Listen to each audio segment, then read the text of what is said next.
Now we have 6 cum laudes. For the Bachelor of Elementary Education, cum laude, Reynalyn P. Antonio.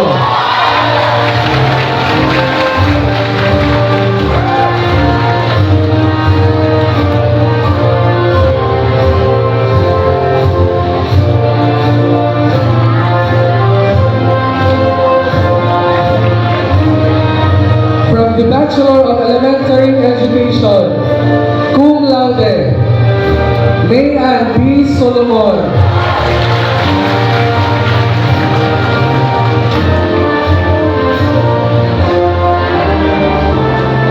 At least 75% of your subjects or units na inyong ikuha diri sa STI. Cum laude from the Bachelor of Secondary Education, Major in Values Education, Wenjel Kyle G. Pantonial.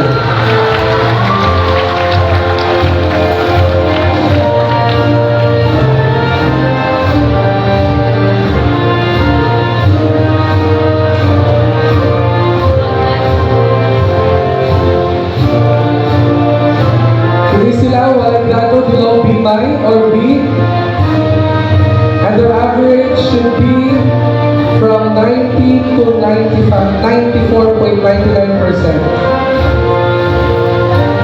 Cum laude, Queenie Del S. Esteban.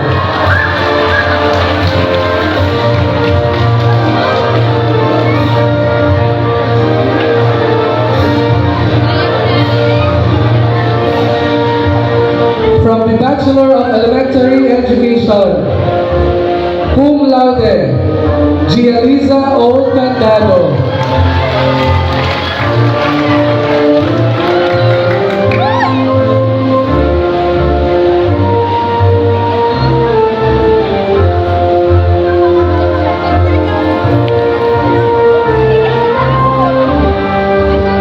And the last cum laude from the Bachelor of Elementary Education, we have Henyo T. Padis.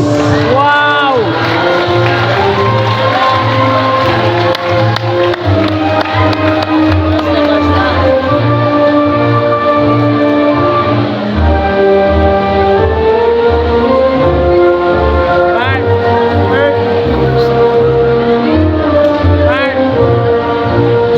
Now, we have also 2 Magna Cum Laude Award. These students have no grade below B, and they have the average of 95 and above. Wala nakasuma, pero at least may Magna ka year. Magna Cum Laude from the Bachelor of Elementary Education, Dirigil L. Panagiton.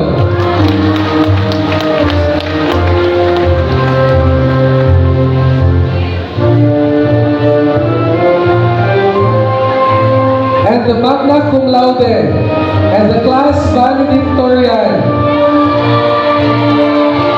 we have Adona G. Cabo.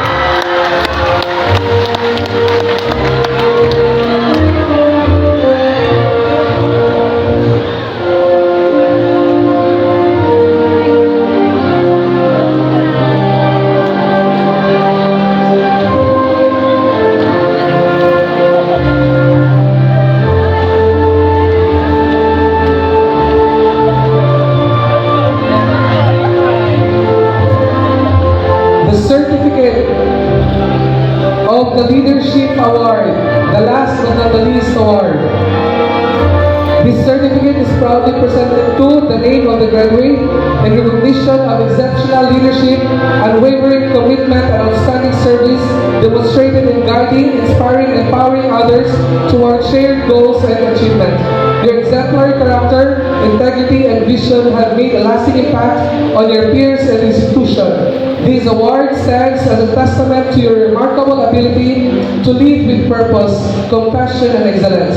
Given this 11th day of May 2025 at MBA Alumni Gymnasium, Agmunan, Tupi, South Cotabato.